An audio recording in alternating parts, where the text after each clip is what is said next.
The Washington Post is reporting on a bunch of Republican states who are cracking down on the First Amendment.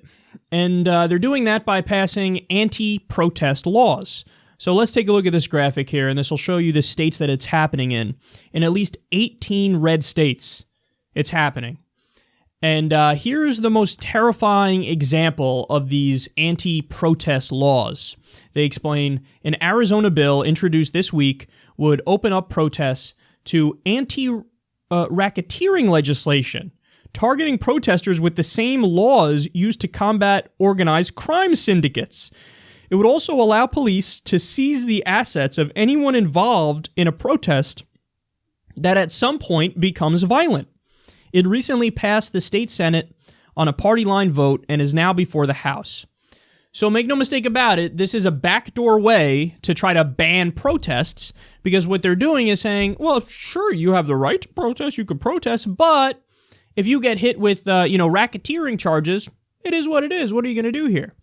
And the scariest part to me is if you're involved in a protest where at any time as part of the protest somebody does property damage, for example, even if you are in the protest and not being violent, they could just seize your assets and proclaim, no, you're being violent. What? Even if you vocally speak out against somebody doing violence as part of a protest, they say, since you were part of the protest, we're going to go ahead and just say you are violent by definition, and we're going to seize your assets.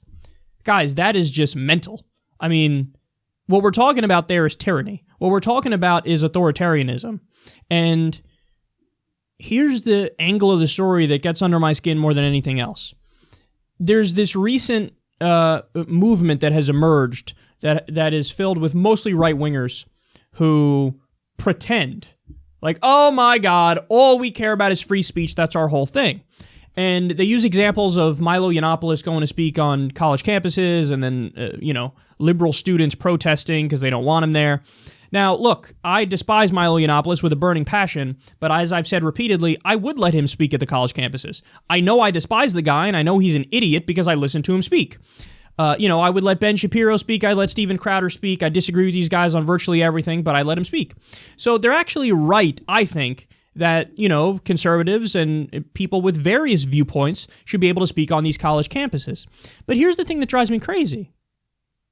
They never, ever bring up instances where Republicans crack down on free speech and say, you know what, look, I got to be consistent, I got to not be a partisan hack here, and I have to come out in favor of free speech when it's a crackdown from the right. They don't do that. You want to know why? Because they actually don't care about free speech when the crackdown is from the right. When the crackdown is from the right, they go, yeah, what's the problem? So in this case, they're talking about protests that happened as a result of Donald Trump winning, and of course we had the Women's March, and there were people who were standing up and speaking out across the country. So when it's anti-Trump protests, anti-right-wing policies protests, then they go, yeah, hear no evil, see no evil. I agree with, I don't agree with the substance of the protest, so go ahead, take any legal method you want, anyone, to crack down on these protesters.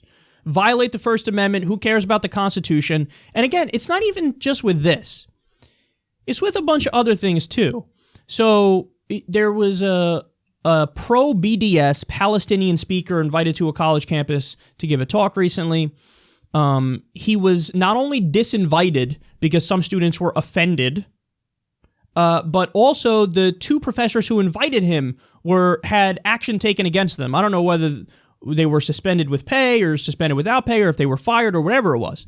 But he was disinvited, and the people who invited him there was a crackdown on them.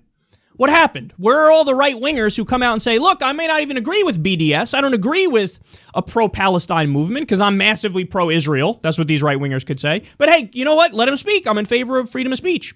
Of course, Anna Kasparian from TYT. Whether you agree or disagree with her is irrelevant. She was invited to speak at a college campus and then disinvited when right-wingers on the board who made the decision said, I'm offended by her thoughts on Trump and female voters. So right-wingers, where are you? Again, you're the ones who claim when it's Milo and when it's a right-winger, look, it doesn't even matter if you're offended by it. Doesn't matter. You let people speak because this is the free marketplace of ideas. So where are you to argue for her? You're nowhere to be fucking found because you don't actually care about the principle of it. Look, I'll put my record on this front up against anybody because you can find the segments. I've done the segments where I come out here as a progressive and I say, let Milo speak. Let him speak. And I also come out here and do the segments when there's a crackdown on the left, when the left is censored. You're not going to find any of these right-wingers who say they're free speech warriors and absolutists. You're not going to find their segments defending the people who are saying things that they disagree with. You're simply not going to find it. So this gets under my skin like nothing else. And furthermore, their fucking president, who they love so much, the president who Milo Yiannopoulos himself calls Daddy Trump, he sued Bill Maher over a joke. What happened to your, he's against social justice warriors and, he's against political correctness. He is a right-wing social justice warrior. He's a right-wing snowflake. He believes in right-wing political correctness. So Maher mocked him a little too hard and compared him to a monkey, and now he's sued. He sued, or he threatened to sue. He wrote a letter to The Onion over a satire piece that they wrote about him. He says we should, quote, open up the libel laws. He wants U.S. free speech laws to mirror free speech laws in the UK. By the way, in the UK, they're much stricter. You don't have nearly as much free speech. You can sue the media when, and this is what Trump said, let's open up the libel laws to sue the media for when they write articles against them. I mean, for fuck's sake, man, this is a guy who's profoundly against free speech, and yet he's been embraced like he's for it, because when he rails against, college kids who are too politically correct on the left, people go, oh, yeah, that's what he stands for. But look in the fucking mirror, you pricks. I'm tired of the hypocrisy of people who only care about something when it's for their own partisan gain. If I'm on the red team, the right-wing team, so therefore when we crack down on free speech, shh, and vice versa. For the liberals who say, we care about free speech, and then when there's a right-wing commentator who people are protesting against, they go, yeah, no, you should ban him. Fuck all of you. I think you're all ridiculous people because you don't know how to stick to a principle over partisanship. You don't know how to stick to a principle over politicians. So that's what adults do. But right now, as you can see, where is the legal threat to free speech coming from? I just told you, in 18 states, Republican states, they are cracking down on your right to protest because they don't like the substance and the content of the protests, so just try to ban them.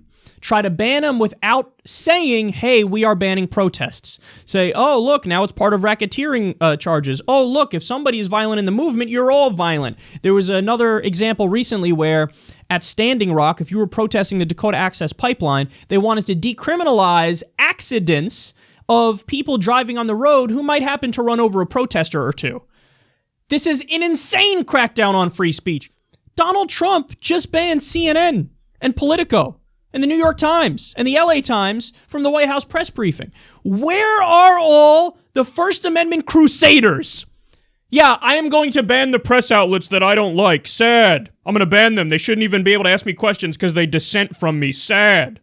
And look, understand, am I defending all the coverage they've ever done of Trump? No, I told you when they did the hooker gate, where, these Russian hookers like to piss on Trump or something, and Vladimir Putin has it on tape. I said, that's a stupid story. You shouldn't have ran with it. It's not verified. And Trump was right to call that fake news because it is fake news.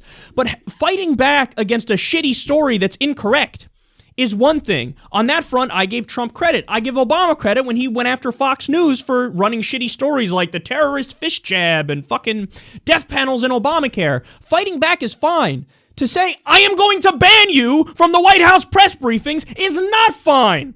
That's a way to try to create a conservative safe space to get away with anything and have softball questions pitched right down the center of the fucking plate every time. He's done this with every world leader when he's had a meeting, whether it was the Canadian Prime Minister or Theresa May from the UK.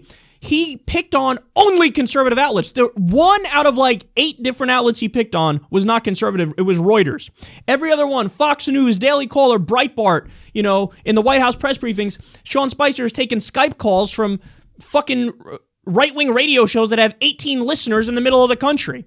They're trying to create a safe space to escape from dissent, and all the so-called free speech warriors got dick to say about it. If anything, they're for it, because they're giant fucking hypocrites. If Obama banned Fox News from the White House press briefings, there would have been an outcry like you've never seen before, and people would have been calling for impeachment. They would have said, this is the clearest thing against the First Amendment I've ever seen. But no, Obama and the Democrats, what do? Obama gave Bill frickin' O'Reilly the pre-Super Bowl interview in, I think it was 2014. Are you kidding me? So Hillary Clinton during the election went on Fox News and spoke to Bill O'Reilly. I'm not sure if she went on or she literally called in, but I think it was after a terror attack, a Muslim terror attack, and she went on to say, oh, yes, no, we got to be strong on Islamic terror. And so this is what happens. The game is rigged. Whenever the Democrats are in power, they're, oh, yes, I will be deferential to the right-wing outlets and treat them as totally legitimate.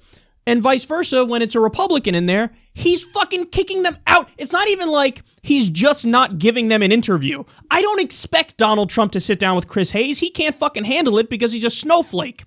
But when you kick out the dissenting media outlets, no, now you went too far. And again, the people who pretend to believe in the First Amendment the most, no, don't say anything. And then they justify it, they rationalize, fake news, it's fake news, you should kick him out. Fucking Fox News did nothing but fake news about Obama. All the time. And again, if he had kicked them out, you would have said, what are you doing? That's crazy. That's against the First Amendment. So it's all about the partisan horseshit for you. Understand that you're a hack. I just want you to know that you're a hack. If you say you care about First Amendment issues, but then you're silent on all the crackdowns from the right. So spare me your fucking crocodile tears the next time there's a conservative talker from a campus who gets protests or who gets disinvited as a result of it. I don't want to fucking hear it from you. I don't want to hear it. Because again, it's all about the partisan angle of it. Now, I will be doing those segments where I say, let the conservative speaker talk, but that's because I earned it because I'm consistent on it. You, on the other hand, are not.